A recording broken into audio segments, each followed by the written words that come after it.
اعوذ باللہ من الشیطان الرجیم، بسم اللہ الرحمن الرحیم۔ ناظرین کرام، السلام علیکم۔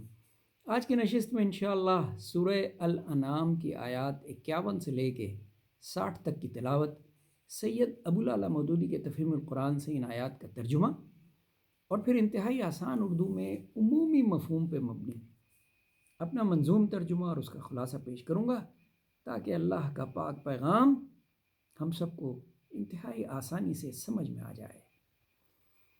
وَأَنذِرُوا بِهِ الَّذِينَ يَخَافُونَ أَن يُحْشَرُوا إِلَىٰ رَبِّهِمْ لَيْسَ لَهُم مِّن دُونِهِ وَلِيٌّ وَلَا شَفِيعٌ لَهُمْ لَعَلَّهُمْ يَتَّقُونَ۔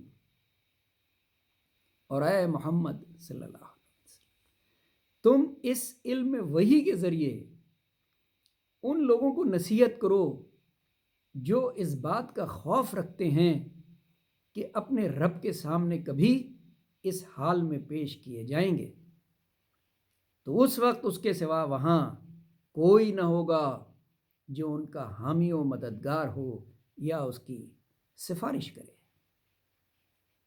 اب بہت آسان انداز، حکم ہوا رب کا کہ قرآن کے ذریعے اپنے پیارے نبی کو حکم ہوا کہ قرآن کے ذریعے تم ان کو ڈراؤ کہ واپس بھی ہے جانا۔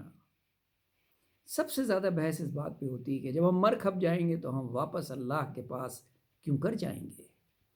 کوئی نہیں ہوگا تب رب کے سوا، شاید کہ یہ آ جائیں رب کی راہ پہ۔ اللہ تعالیٰ نے اپنے پیارے نبی کو حکم دیا کہ اپنی قوم کو سمجھاؤ، انہیں ڈراؤ آخرت سے اور ان کے انجام سے اگر وہ راہ پہ نہیں آتے، لیکن ساتھ ہی ان کو خوشخبری بھی سناؤ، اگر ان کے اعمال نیک ہوں گے اور وہ راہ راست پہ ہوں گے تو انہیں اس کا صلہ ضرور ملے گا۔ ان کو نہ کرو دور جو رب کی راہ میں، ان کو نہ کرو دور جو رب کی راہ میں مصروف عمل ہیں، کوئی نہیں حساب ان کا۔ اللہ تعالیٰ نے اپنے نبی کو حکم دیا کہ جو لوگ ہر وقت میری عبادت میں لگے رہتے ہیں ان کو اپنے سے قریب رکھو، انہیں دور نہ کرنا، کیونکہ ان کا اور میرا اب کوئی حساب نہیں ہوگا۔ وہ متقی ہیں، وہ پرہیزگار ہیں، وہ مومنین میں شامل ہو چکے ہیں۔ آزمایا رب نے کچھ کو نواز کے، تاکہ کرے محسوس رب کے کرم کو۔ یہ بہت اہم نقطہ ہے، اللہ تعالیٰ نے کھول کے بیان کر دیا کہ جن لوگوں نے ذرا سی بھی کوشش کی راہ راست پہ آنے کی، میں نے انہیں نوازا، اور کبھی نوازا ان کا امتحان لینے کے لیے، تاکہ کرے محسوس رب کے کرم کو۔ رب جانتا ہے اپنے صابر و شاکر کو۔ اللہ تعالیٰ تو جانتا ہے کہ کون دل سے اس کی عبادت کر رہا ہے، کون اس کے احکامات پہ دل سے عمل کر رہا ہے، اور کون صرف دنیا کو دکھانے کے لیے سجدہ کر رہا ہے۔ اللہ تعالیٰ تو جانتے ہیں، اسی لیے اللہ نے فرما دیا کہ رب جانتا ہے اپنے صابر و شاکر کو۔ آزمایا رب نے کچھ کو نواز کر، آزمایا رب نے کچھ کو نواز کے، تاکہ کرے محسوس رب کے کرم کو، تاکہ کرے محسوس رب کے کرم کو۔ اللہ کے کلام میں واضح دیا پیغام، اللہ کے کلام نے واضح دیا پیام تاکہ ہو واضح مجرم کا راستہ۔ تو اللہ تعالیٰ تو جانتے تھے کہ کون دنیا دکھاوے کے لیے عبادت کر رہا ہے اور کون دل سے توبہ کر رہا ہے، اس لیے انہوں نے ہمیں آزمانے کے لیے ہم پہ عنایت کی کہ ہم دیکھیں کہ اللہ تعالیٰ یہ دیکھ لے خود، بلکہ دنیا والے اس کو دیکھ لیں کہ اللہ نے اس شخص پہ کتنا کرم کیا، لیکن ذرا اس کے اعمال تو دیکھو۔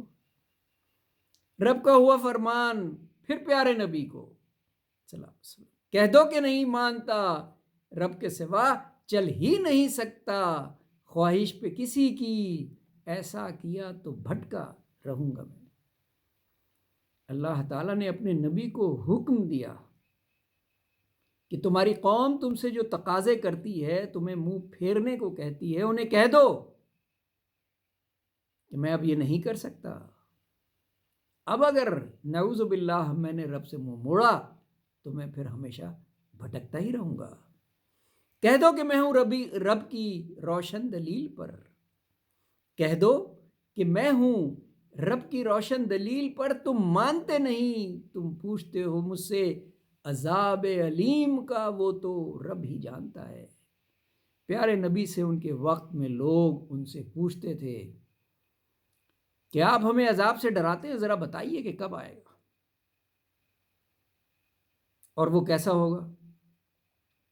اس موقع پہ اللہ تعالیٰ نے ان آیات کو نازل کیا اور اپنے نبی کو حکم دیا کہ انہیں بتا دو کہ تمہیں غیب کا کوئی علم نہیں ہے اور تم نہیں جانتے کہ عذاب علیم کب آئے گا، کب آئے گا۔ حق جانتا ہے رب تو وہی فیصلہ کرے گا۔ کہہ دو اگر ہوتا کہہ دو اگر کہ ہوتا مجھ کو اختیار عذاب تو فیصلہ ہی ہو جاتا، رب جانتا ہے ظالم کو۔ تو پیارے نبی نے ان آیات کی ہدایت میں صاف صاف اپنی قوم کو بتایا کہ غیب کا علم صرف اللہ جانتا ہے، میں غیب کا علم نہیں رکھتا۔ اگر میں غیب کا علم رکھتا ہوتا اور عذاب علیم کا مجھے علم ہوتا تو پھر میرے اور تمہارے درمیان تو فیصلہ ہی ہو جاتا۔ سبحان اللہ، انتہائی آسان الفاظ میں بیان فرما دیا اللہ تعالیٰ نے تاکہ ہمیں سمجھ میں آ جائے۔ وہ خبیر ہے، وہ بصیر ہے، وہ ہر حال سے واقف ہے، پتا بھی نہیں ہلتا بن اس کی رضا کے۔ سبحان اللہ، پتا بھی نہیں ہلتا بن اس کی رضا کے۔ سمجھو اگر تو وہ ایک روشن کتاب ہے، یہ کتاب، اس میں تمام ڈوز اور ڈونٹس لکھے ہوئے ہیں، صرف ہمیں ان کو تلاش کرنا ہے، صرف ہمیں اسے سمجھنا ہے۔ ہمارے بزرگوں نے جو غلطی کی وہ یہ کہ ہمیں صرف مدرسے میں بیٹھ کے پڑھا دیا۔ کاش یہ زور دیا جاتا کہ ہم قرآن کو جب بھی پڑھیں ترجمے کے ساتھ پڑھیں تاکہ سمجھ سکیں، کیونکہ یہ زبان ہماری نہیں تھی، زبان عربی تھی۔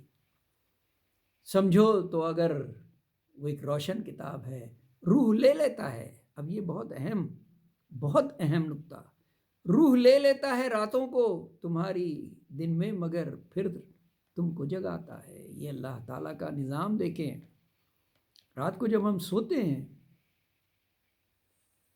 تو پھر اس چیز کی کوئی گارنٹی نہیں کہ ہم صبح اٹھیں گے۔ اس چیز کو سمجھنے کی ضرورت ہے۔ اسی لیے میں آپ سے گزارش کروں گا کہ رات کو جتنی دعائیں کر سکتے ہیں، جتنا اللہ کا ذکر دل ہی دل میں کر سکتے ہیں کر کے سوئیے، تاکہ آپ کو صبح کا سورج ایک بار پھر نصیب ہو۔ واپس مگر جانا ہے وقت مقرر پہ، پھر تم کو بتا دے گا جو تم نے کیا ہے۔ تو وہ صبح آپ کو دوبارہ اٹھاتا ہے تاکہ آپ اپنے دنیا کے کام کاج میں لگ جائیں اور اس کا شکر ادا کریں۔ اور آج کی آخری آیت جس میں فرمایا کہ واپس مگر جانا ہے وقت مقرر، جس کا جتنا وقت لکھا ہے وہ اس سے زیادہ ایک لمحہ بھی اس دنیا میں نہیں رہ سکتا۔